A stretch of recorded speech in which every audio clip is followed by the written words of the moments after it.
Assalamualaikum warahmatullahi wabarakatuh.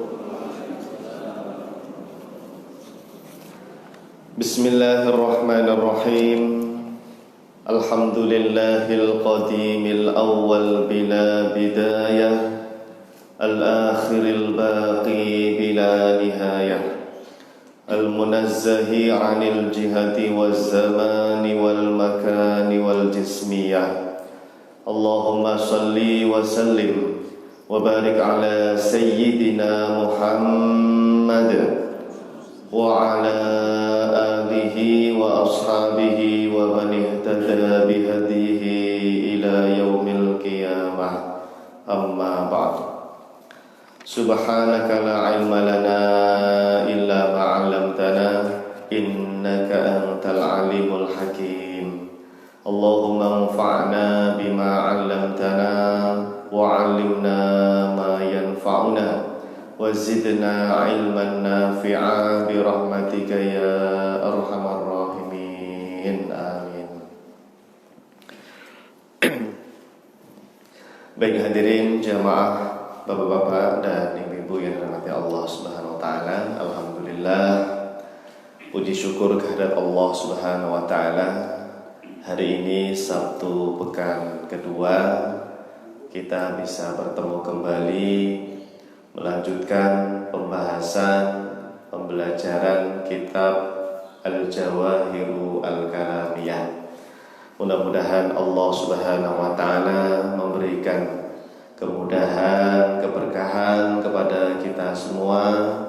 Semoga kita semua yang hadir dimudahkan segala urusannya oleh Allah Subhanahu wa taala, dilapangkan rezekinya oleh Allah Subhanahu wa taala, dikabulkan hajat-hajatnya oleh Allah Subhanahu wa taala.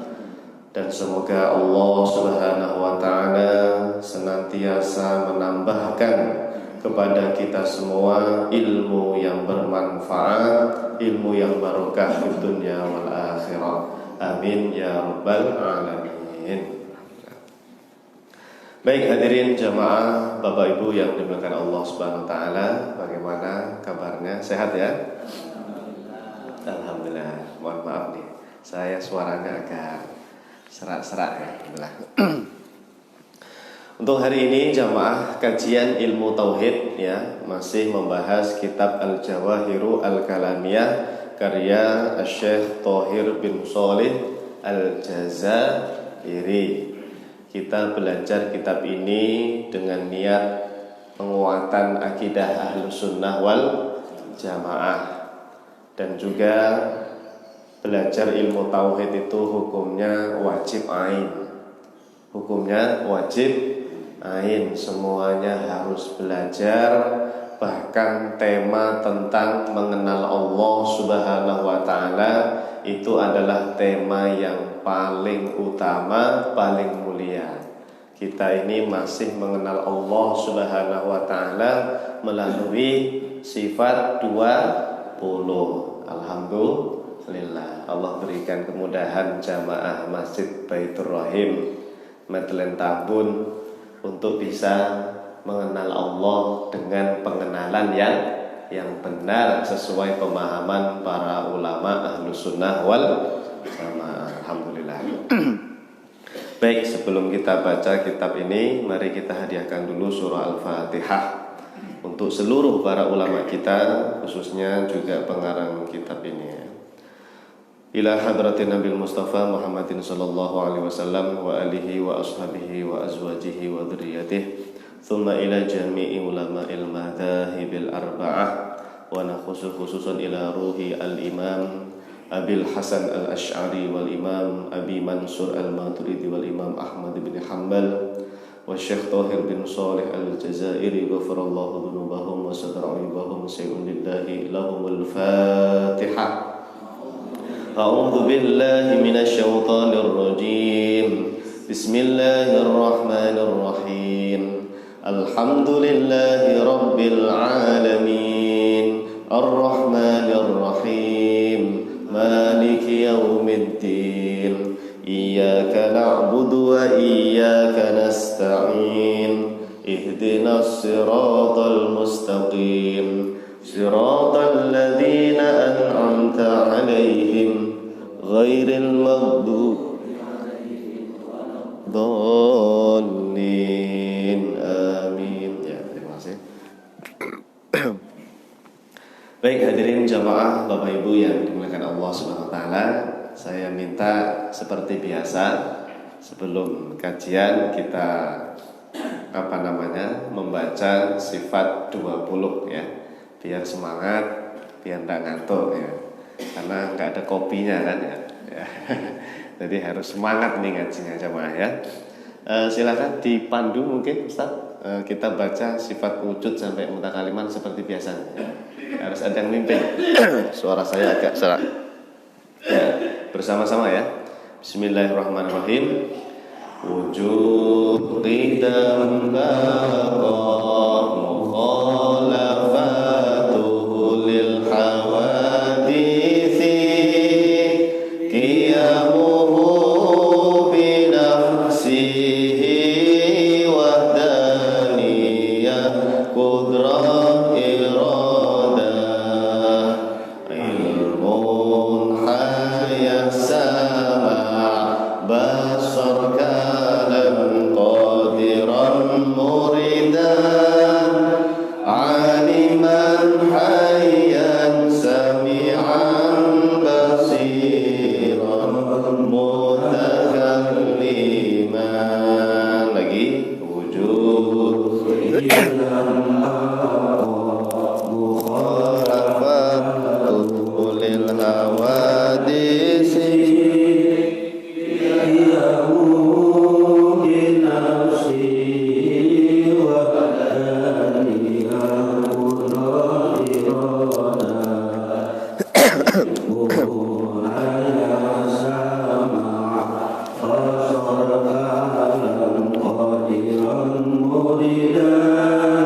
aliman hayyan sami'an basiran mutakalliman. Ya alhamdulillah. Terima kasih. Jamaah yang dimuliakan Allah Subhanahu wa taala, alhamdulillah kita sampai saat ini sudah masuk pembahasan sifat yang nomor 5, qiyamuhu binafsihi. Saya akan terus bertanya kepada jamaah, apa makna sifat wujud? Allah Subhanahu wa taala Maha ada. Allah itu ada. Yang kedua, apa makna sifat qidam? Adanya Allah tanpa permulaan, tidak diciptakan oleh siapapun, tidak dilahirkan oleh siapapun ya. Allah Maha ada tanpa permulaan. Bahwa Allah Subhanahu wa taala Maha ada dan adanya Allah kekal selama-lamanya. Allah tidak mati, Allah tidak berubah. Selama ini mungkin tahunya tidak mati gitu ya. Harus ditambahkan Allah tidak berubah.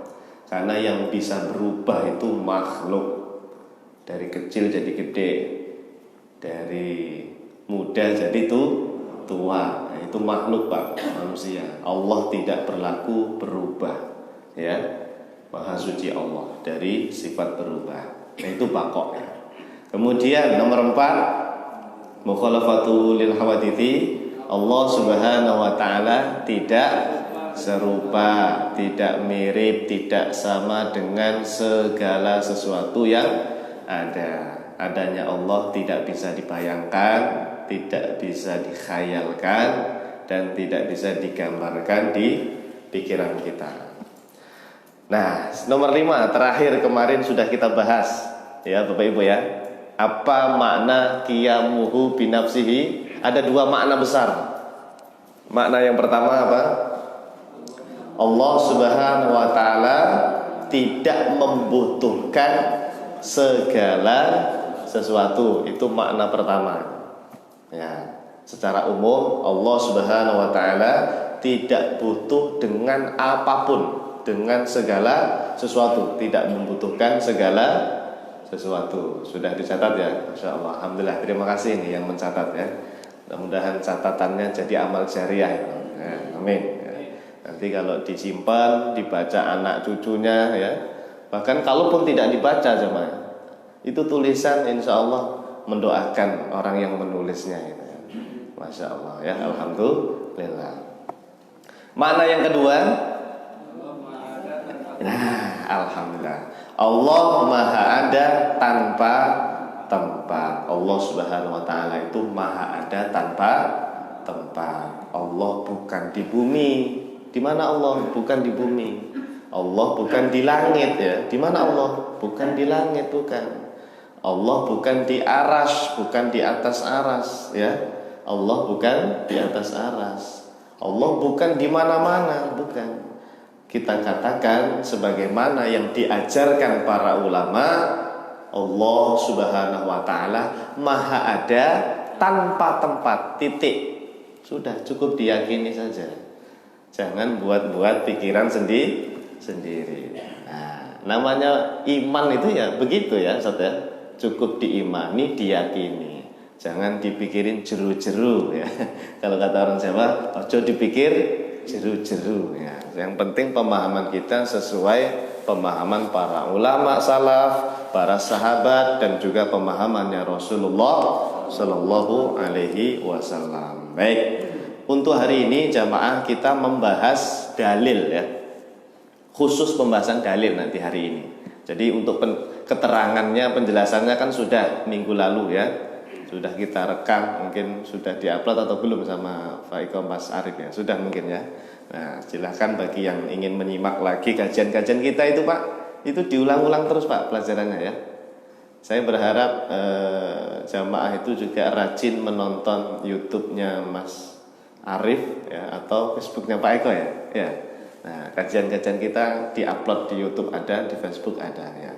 Supaya ilmu ini nempel terus Pak. Jangankan jenengan Pak, saya tiap hari itu belajar Pak. Bahkan sebelum saya datang ke Masjid Baitur Rahim, malam saya belajar. Bahkan tadi bangun jam 3:30 setelah sholat malam, setelah sholat tahajud dan witir, saya pun baca kitab, baca lagi, belajar lagi.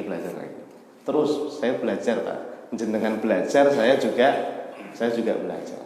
Memang ilmu itu harus diulang-ulang terus. Jangan seperti ini ya. Alah gampang, udah pernah, enggak berkah. Kata guru saya, orang yang seperti itu enggak berkah. Ya, meskipun sudah tahu, meskipun sudah pernah dipelajari, tetap dibaca. Ya, kalau mungkin jenengan jamaah ya, meskipun sudah dipelajari, tetap ditonton ya. Ya, rekamannya ditonton. Itu biar nambah berkah ilmunya, insya Allah. Baik. Biar menambah keberkahan, kita baca kitabnya dulu. Ustaz Abdullah, monggo dibaca As-Su'al dan Al-Jawab ya. Teks Arabnya saja, karena kan ini sudah kita bahas ya kemarin ya. Ini tolaban lil barokah saja ya. Silakan Ustaz. Ya. Bismillahirrahmanirrahim. Assalamualaikum warahmatullahi wabarakatuh. As-su'al, kaifa al-i'tiqadu bi qiyamihi ta'ala bi nafsihi? Al-jawab huwa anna ta'qida anna Allah subhanahu wa ta'ala la yahtaju ila syai'in min al-asya' wa la yahtaju ila makan wa la ila mahal wa la ila syai'in min makhluqati aslan wa huwa al-wujud an kulli syai'in wa kullu syai'in muhtajun ila subhanahu wa ta'ala.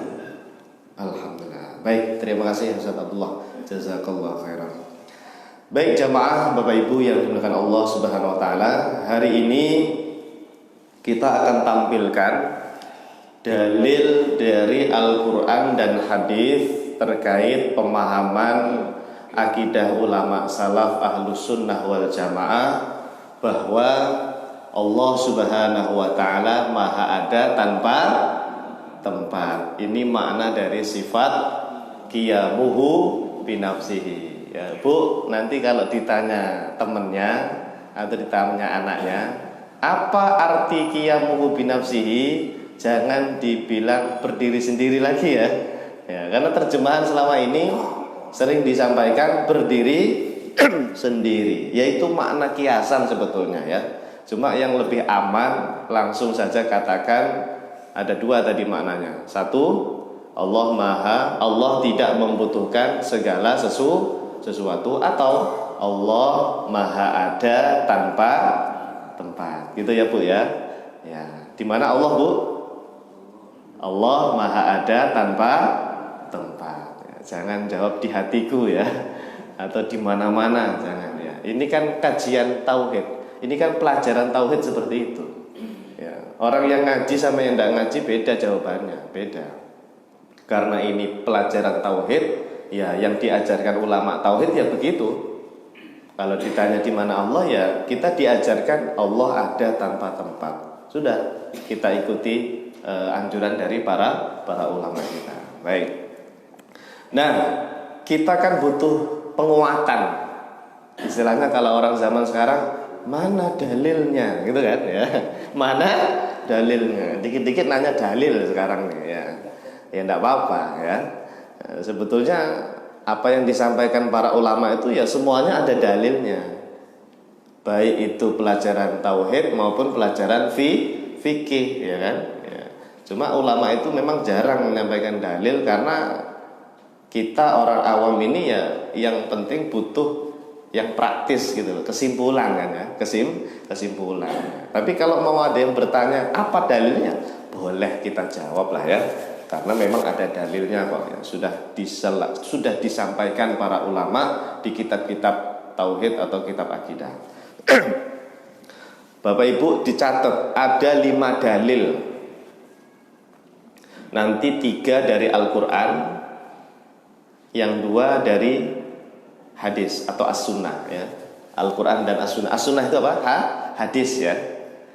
Jadi kajian kita ini ada dalilnya, bukan kajian ilmu filsafat Yunani, bukan ya, bukan jamaah. Jangan menuduh ulama yang tidak ya. Na'udzubillah min dzalik. Ada yang bilang katanya ini kajian filsafat, kajian ya macam-macam lah ya. Jangan ya. Ini ada sumber dalilnya dari Al-Quran dan As-Sunnah. Kata para ulama, dalil pertama untuk sifat qiyamuhu binafsihi atau Allah maha ada tanpa tempat secara umum adalah surah Asy-Syura. Surat Asy-Syura ayat 11 yang berbunyi laisa kamitslihi syai'un. Laisa ora ono. Bahasa Jawanya apa? Ora ono. Kamitslihi iku dene Allah. Iku kaya dene Allah. Syai'un apa? Suwiji. Ya, terjemah bahasa Jawa. Kata Allah Subhanahu wa taala, Bapak Ibu sekalian, Allah sendiri yang mengatakan laisa kamitslihi syai'. Tidak ada satu pun Pak, bahkan sekecil apapun kemiripan, keserupaan, tidak ada yang serupa dengan saya, kata Allah. Cuma di sini bahasanya kamitslihi, tidak ada yang serupa dengan dia. Allah menggunakan bahasa dia ini maksudnya ya Allah Subhanahu wa ta'ala. Jadi Pak, kalau saya perkenalan dengan jamaah kan biasanya atau saya memperkenalkan siapa misalnya, memperkenalkan anak saya misalnya. Anak saya yang pertama itu namanya ini Aufa Adnan. Dia tingginya Tingginya sekian, umurnya sekian, tubuhnya kecil atau besar gitu kan ya. Itu kalau memperkenalkan orang seperti itu, memperkenalkan makhluk. Tapi Allah jamaah tidak ada di Quran memperkenalkan dirinya bentuk saya besar. Misalnya, bentuk saya putih, bulat, kotak. Tidak ada.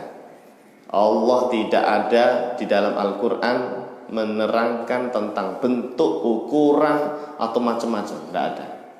Ya, yang ada adalah laisa kamitslihi syai'un. Tidak ada satupun yang serupa dengan Allah. Artinya apa?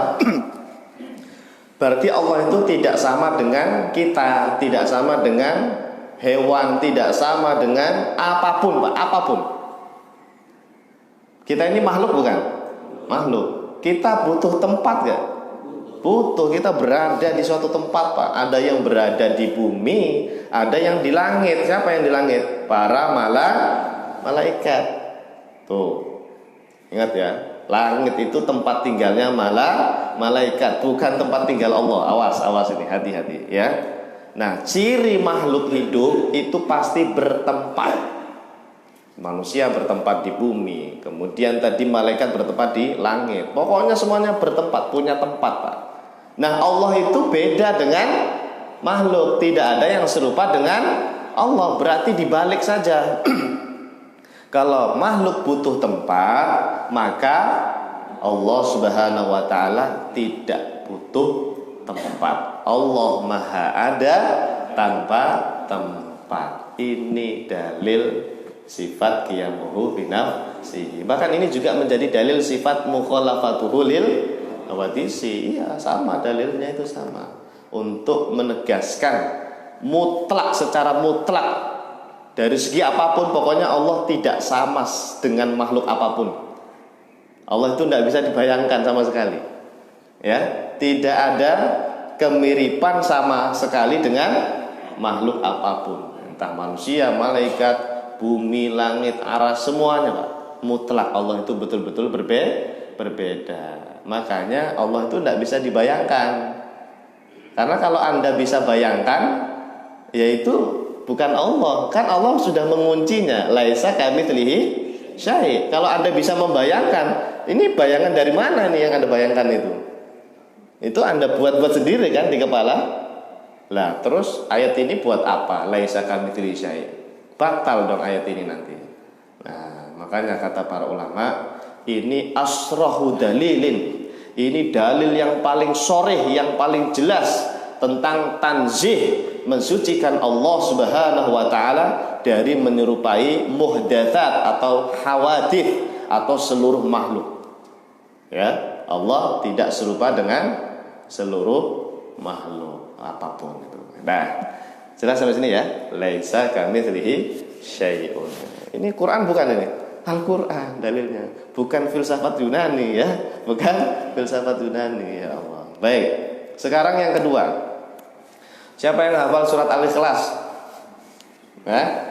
Semuanya hafal ya. Di luar kepala, Bu ya.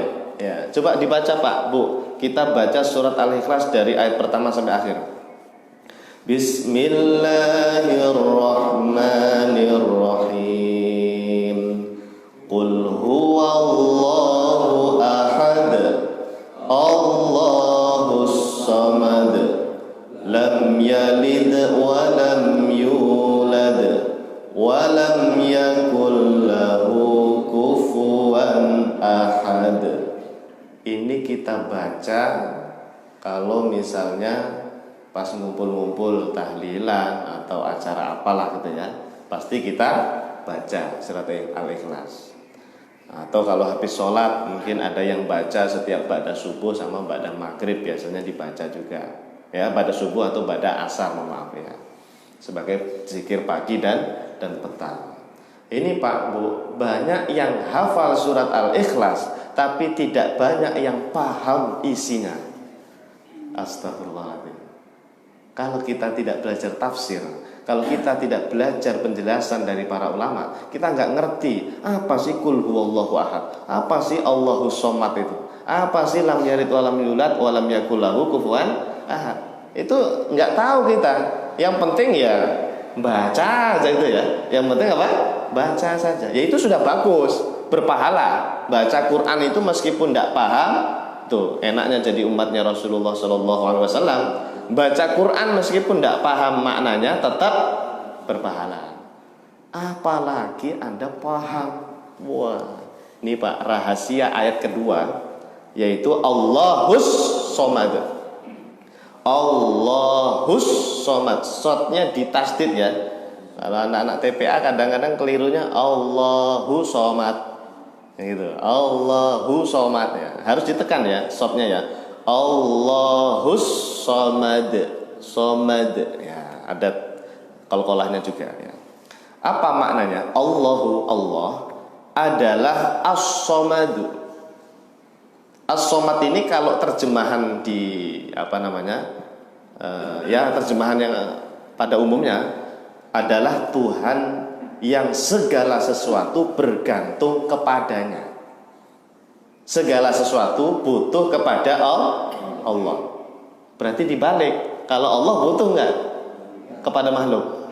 Enggak, Allah enggak bergantung kepada manusia, Allah enggak bergantung kepada malaikat, Allah tidak bergantung kepada tempat loh, Pak. Itu makna itu loh, harus disampaikan. As-somad itu Allah tidak butuh tempat. Karena yang butuh Allah itu ya segala sesuatu. Makhluk yang butuh kepada Allah, bukan Allah butuh kepada makhluk. Nah, makna yang seperti ini kalau nggak digali kita nggak tahu, Pak.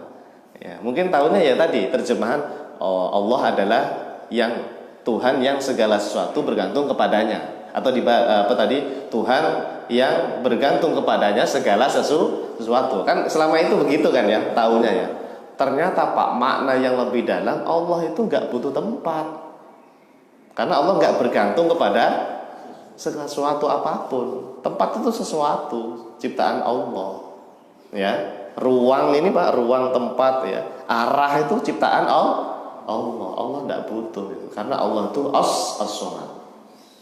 Saya Pak tadi malam jam 10 atau jam 11 malam Pak, saya belajar buka kitab tafsir karya Imam Fakhruddin Ar-Razi.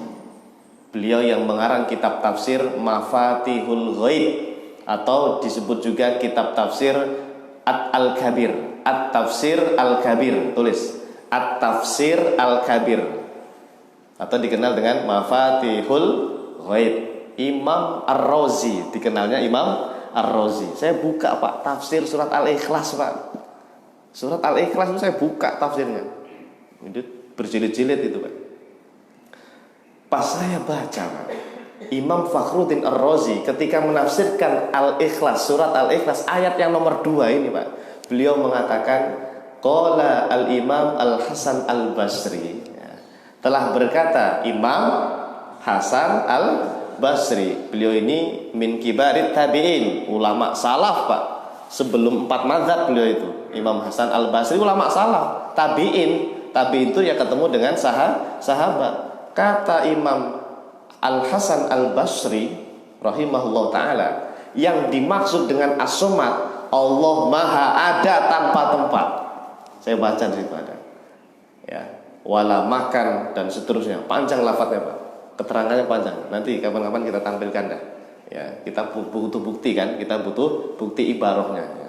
Saya baca di situ ternyata makna as-somad. Jadi as-somad ini maknanya banyak kata Imam Fakhruddin Ar-Razi. Salah satu makna dari Imam Al-Hasan Al-Basri maknanya apa? Allah maha ada tanpa tempat. Allah tetap seperti dulu sebelum adanya alam semesta, sebelum adanya arah, sebelum adanya tempat, sebelum adanya aras. Allah maha ada tanpa tempat. Wa huwa al-an kama kan. Sekarang Allah ya seperti itu, nggak berubah Allah itu. Allah itu baqa, tidak berubah. Tetap sedia kala seperti dahulu sebelum adanya tempat dan arah. Allah maha ada tanpa tempat. Nah, seperti itu. Ini tafsir as-somad Pak. Tafsir as-somad seperti itu ternyata. Dan ini banyak yang tidak tahu ya. Barangkali saya juga baru tahu. Baru tahu Pak ya. Kita juga baru tahu semuanya. Ternyata salah satu tafsir as-somad adalah Allah maha ada tanpa tempat. Catat Pak, tafsir Al-Kabir, At-Tafsir Al-Kabir karya Imam Fakhruddin Ar-Razi. Tahun berapa meninggalnya beliau? 60 ya kalau nggak salah. Lupa saya. Iya, Imam Ar-Razi itu ada kiai ustadz juga namanya Buya Ar-Razi ya. Kalau ini Imam Fakhruddin Ar-Razi ya. Ulama besar Ahlus Sunnah wal Jamaah. Ahli tafsir beliau ya. Jadi apa makna tadi? Makna as-somad, Allah maha ada tanpa tempat. Itu yang bilang bukan ulama Asy'ari Pak. Mazhab Asy'ari belum muncul. bukan Maturidi, bukan Athari dan sebagainya. Bahkan 4 mazhab aja belum ada. Hanafi, Maliki, Syafi'i, Hambali belum ada. Beliau ini tabi'in yang eranya dekat dengan sahabat. Namanya Imam Al-Hasan Al-Basri. Jadi Allah ada tanpa tempat itu bukan hanya keyakinan NU, bukan hanya keyakinan Asy'ari, bukan. Memang ini keyakinan ulama salaf. Kita harus yakin itu. Jangan seperti kelompok sebelah nih, yang menuduh-nuduh katanya Allah ada tanpa tempat itu ajaran dari mana? Dari filsafat lah dan sebagainya ya. Nauzubillah ya. Nah, ini pentingnya belajar, jadi tahu ya. Jadi nanti Pak kalau ditanya orang apa makna Allahus Somad, Anda sampaikan salah satu tafsirnya apa? Allah Maha Ada tanpa tempat. Siapa yang bilang begitu? Imam Hasan Al-Basri. Siapa yang mengutip pendapat itu? Imam Ar-Razi, Fakhruddin Ar-Razi dalam kitabnya apa tadi? At-Tafsir Al-Kabir. Terus At-Tafsir Al-Kabir, atau dikenal juga kitab Mafatihul Ghaib ya. Dah. Sudah ya? Jadi Pak kalau nanti tahlilan Pak Bu, Bismillahirrahmanirrahim. Qul huwallahu ahad, Allahus samad. Pas baca ayat itu tuh dirasakan, Pak. Allah Maha Ada tanpa tempat. Itu nikmat. Nikmat. Orang baca ayat Quran kalau artinya paham tuh nikmat, Pak. Bener kan? Dikonekkan gitu. Dikonek, disambungkan ya. Gitu ya. Jangan sekedar baca, diresapi maknanya. Allahus Somad, Allah Maha Ada tanpa tempat. Pokoknya Anda beribadah, sholat, zikiran nikmat Pak. Bener. Kalau akidahnya benar.